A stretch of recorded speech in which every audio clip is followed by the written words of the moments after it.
Hey guys! Welcome back to another episode of Charming Lies Inceptions. And this time we're going to be discussing Blame. First thing to say about the song is it was originally recorded and was to be in contention for the first album, Thought, Flesh and Bone, which came out last year. But once we had recorded the rest of the songs and we had sort of put them all together and listened to them back to back, it was definitely one of the songs that stood out as maybe not fitting in with what the other songs were portraying, demonstrating, and sounding like. Yeah, Blame was originally just kind of something I was strumming around on an acoustic guitar. I think I might have been listening to a little bit of Springsteen around that time. And then a couple months ago, we started talking about it randomly. And we decided, hey, why don't we give it a listen? And we listened to it on the road in the van. And we thought, wow, this is a great song. What we did is we re-recorded all of the vocals. So what you're listening to in Blame is essentially the music from 3 years ago, and the vocal is actually from 2-3 months ago. And so today we can put a magnifying glass on some moments that I think deserve to be talked about, and talk about our favorite parts and different things. I want to actually take you to the very beginning of the song and sort of isolate some cool sounds and cool guitar parts and show you how we build the song to get to that chorus point and what we bring in and what we take out. So I'm going to go to the beginning of the song now, and this is what we start off with. It's sort of this cool, eerie standing sound. Outside your doorway, drunk and lonely. A swollen jaw, busted lip, cigarette in between. Kind of cool on its own, isn't it? I never once liked the taste, just wanted you to talk to me. Alright, so that's kind of like the one sound and the vocal on top. So then we also have this cool bass line. So in the beginning of the song, there's no real bass, it's actually a bass synthesizer, and it's sort of doing this kind of movement, and it keeps the pace of the song.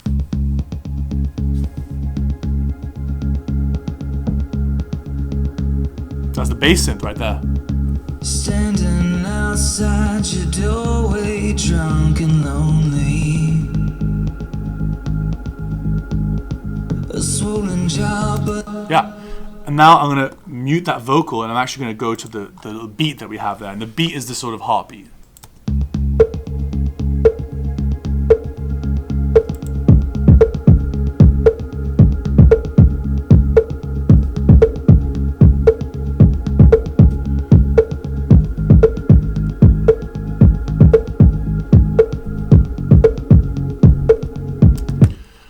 What I like about breaking these songs down is we sort of go into this little bubble of how the song sounds like a completely different band or genre.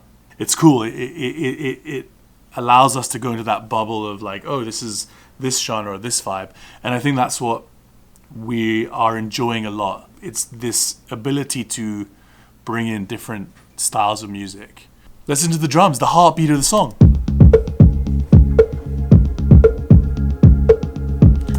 Let's bring the guitar into it.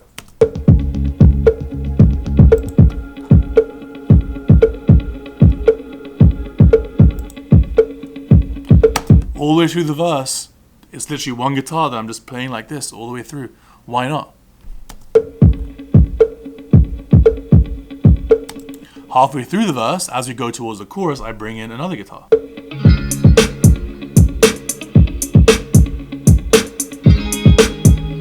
Very classic sort of strum. Why not?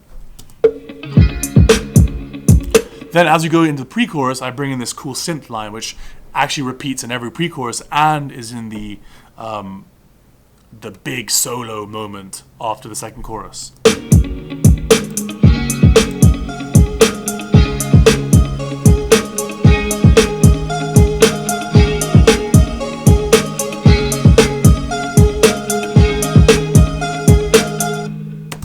So I think with that moment, it was just all about finding something that grows with the vocal. The vocal's getting more aggressive. It's building up to that chorus. And we wanted to have this new line that gave the vocal some support and grew with it. And that's the idea behind that line. And we hear that in the second pre-chorus, and we hear that in other parts of the song as well. One cool thing about this chorus is there's definitely a lot of layers. The chorus has a lot of layers, but when it comes together, it really gels well. So what I'm going to do for you now is actually start one by one, bringing them back in. So we'll start with the minimal aspect and we'll grow it to the chorus that you hear. So let's start with some electronic elements.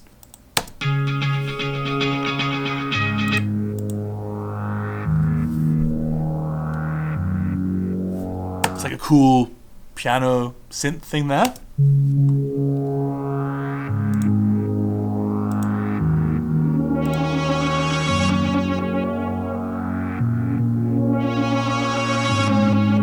So that is in the track. It's actually a bit quieter when you hear it, but it's definitely there. Look out for it next time you hear the song.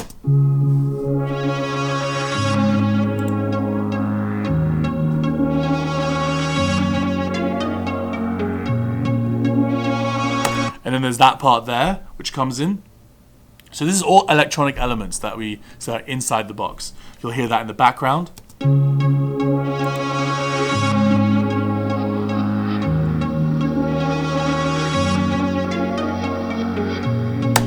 So the foundation and the chords are established with those parts, and then it's about, you know, bringing the live band elements to the song. So the bass, the guitar, the drums, and so slowly we'll bring those back in now.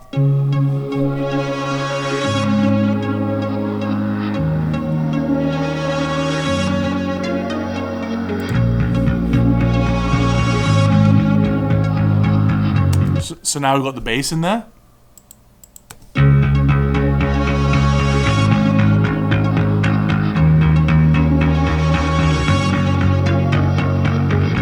Let's add some drums in.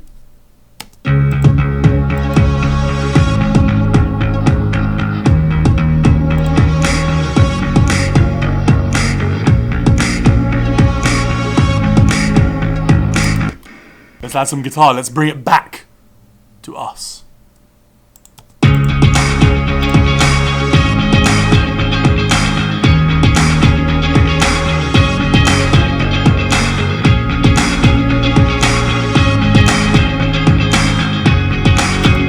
Yeah. Now let's have the vocal with some of those electronic elements, shall we? Don't go and blame it all on me. Blame it all on me. Don't go and blame it all on me. Blame it all. It's like the karaoke version. There's one lyric where it's a swollen jaw, busted lips, cigarette in between. I never once liked the taste, just wanted you to talk to me. That's actually an autobiographical lyric. That came about when I must have been about 17, and I was driving around with my girlfriend, and we were, I was smoking like an American Spirit cigarette, and it tasted. I'm not a smoker. I remember her looking over at me like I was, you know, she kind of could tell I wasn't enjoying smoking that cigarette, and that's kind of where that lyric came from. So with Blame in the bridge, I really wanted to do, just really kind of paint some more vivid imagery, and it really felt, you know, for me, I'm a big movie guy, so anytime I get to use the word silver screen is a total plus. But that lyric really just kind of fell into piece because I was visualizing when I wrote that a lot of the stars and the starlets from the 1950s and even earlier, kind of maybe even the 30s and the 40s with these, you know, Betty Davis and Joan Crawford, these black and white starlets that I, you know, had grown up watching on the silver screen with my grandparents. It was interesting to kind of visualize this picture, because when I write songs, I usually write them just kind of visually of what's happening in my head and what I'm seeing to kind of add movement to the story and to bring it forward and to help the listener hear what I'm seeing and to visualize it. So that's where that lyric came from. where I go, like a silver screen that keeps playing the same film, same scene, over and over. You pause and turn your cheek and say, this time's the last time, then it's over, it's over. So that visual really just kind of, anytime I sing that song, anytime I hear that song, I see it in black and white. So in the B section of the chorus, it's you gotta live by it, live a little, kiss me and keep it simple. I'll be your James Dean. So I like James Dean, but the way that lyric kind of came about is Marlon Brando doesn't necessarily rhyme with me, but James Dean does. So that's kind of where that lyric originated from. Not to say I'm not a fan of James Dean, but people have asked me kind of why I picked James Dean, and the main reason is, one, he's a great actor, two, it rhymes with me. There is definitely an element of U2 or Edge, who is the guitar player in U2, that comes through on this chorus. When we came up with the guitar part, immediately we sort of looked at each other and we thought, kind of Edge, kind of U2-y, but hey, who doesn't love U2? And who doesn't love those guitar sounds? So I'm going to actually play the guitar on its own so you can see what it is and how we came to that point. And what you're hearing in the chorus is this.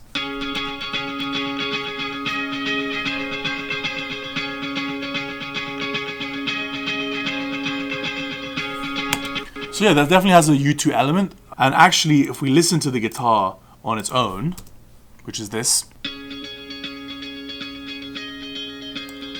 the way I play it is like this, or like this.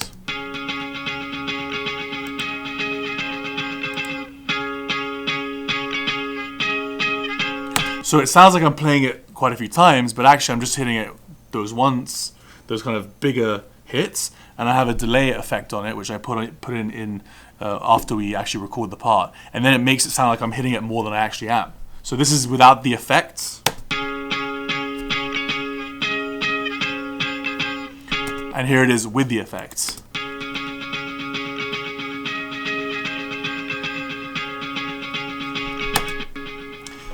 This song, to me, the relationship between that guitar and the vocal line, don't go blame it all on me, that sort of connection is that moment. I think that goosebumps moment. So if I just play that to you so you can hear it, and then maybe you'll feel that moment too. Don't go and blame it all on me, blame it all on me. Now, one way to think about it, imagine you're at a venue, you're at a show, you're watching us play, or what we do is let's say we can imagine us playing it live. We think about those moments on stage, so we think, all right, that guitar, that vocal, let's play it together, and then if that gives us that a bit of a chill or a goosebump moment, or that any of those emotions associated with those things, then we know, okay, we've got something. Okay, so now I'm just going to play that guitar part that we spoke about earlier. I'm going to show you how I play it, how I came up with it, and then we can listen to it and sort of see the difference. So this is essentially what I'm playing in the chorus.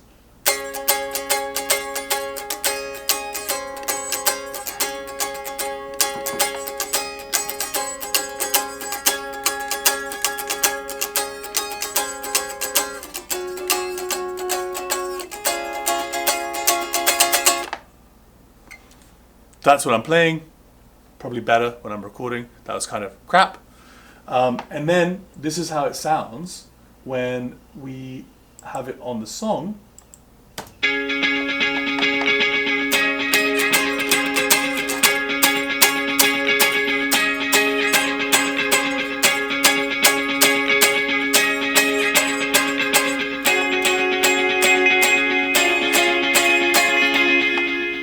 Yeah. So that's what I play on that part. We add some effects after we've recorded the part, and it sounds like what you hear on the song. But I'm actually only playing this. So I'm playing it much less than it sounds. Thanks to the world of digital recording.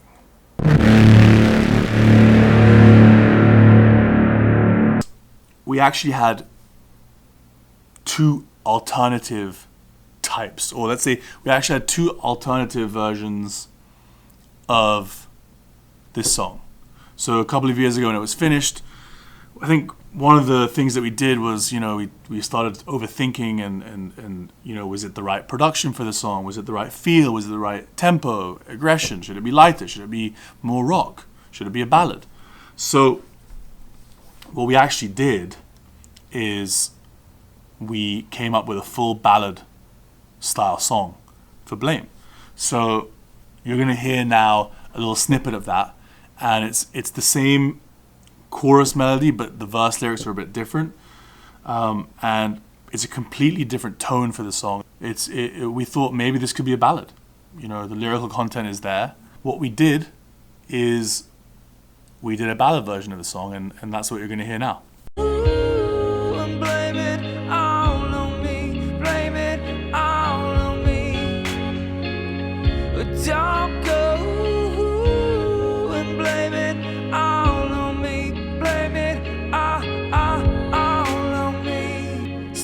So that's the ballad version of the song. Similar but very different. And then we did a more aggressive style. So the ballad is here. The song that we end up with now is down here in the middle. And we did a more rocky one here. So we did a rock version, and that's what you're going to hear now. Don't go and blame it all on me, blame it all on me. Don't go. That was the rock version. So that's kind of cool. I mean, what we hear now on Spotify is Blame as it is, but we had several other types of the song.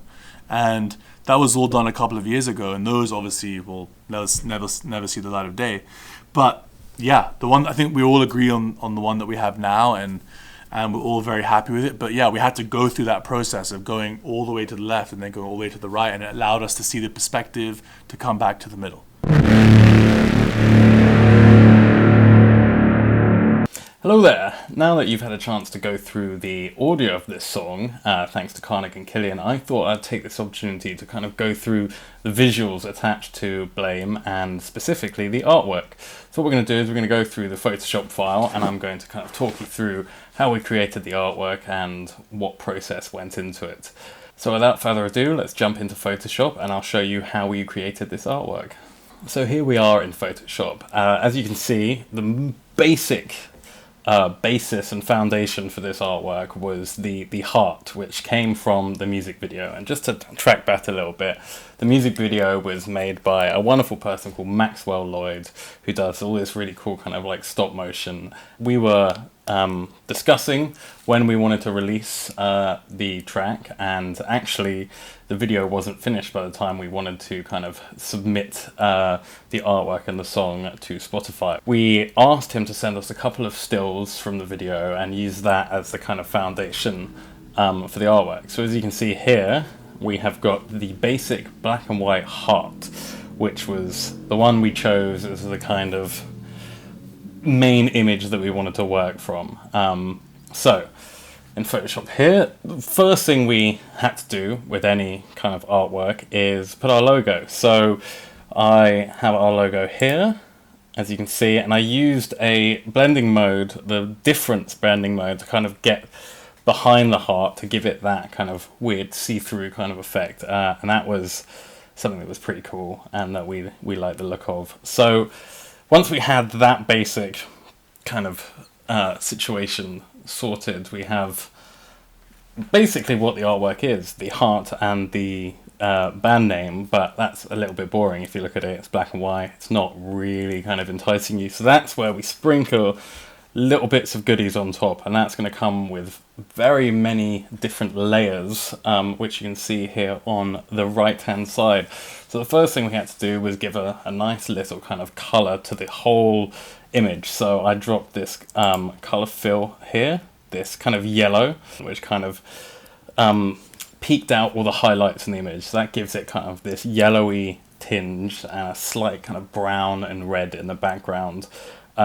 As you can see from some of my layers on the right, I'm a big fan of just dropping layer upon layer on top of each other and using different blending modes to kind of balance things out. So I'm a fan, as you may see in some of our other artwork, of gradient fills. So the next layer to be added was a gradient fill, and I had this kind of purple through pink through orange gradient that went the whole way through. So I dropped that on top, as you can see, and that gives it this kind of warm, orangey red feel. As you can see now, it's beginning to look like the artwork that we initially had, and that's just a simple overlay blending mode. So once we have that, that's nice and pretty, but we like it to be a little bit grungy, which is where we're going to drop in some overlays of different grunge and dust and stuff like that. So the first thing we did was drop in a kind of dust grungy overlay, as you can see here. So that's kind of giving it some speckles and some tears and whatever, giving it a little bit more definition and depth. And then just to make that blend into the image a little bit more, I added a pink layer specifically to the dust and speckles here.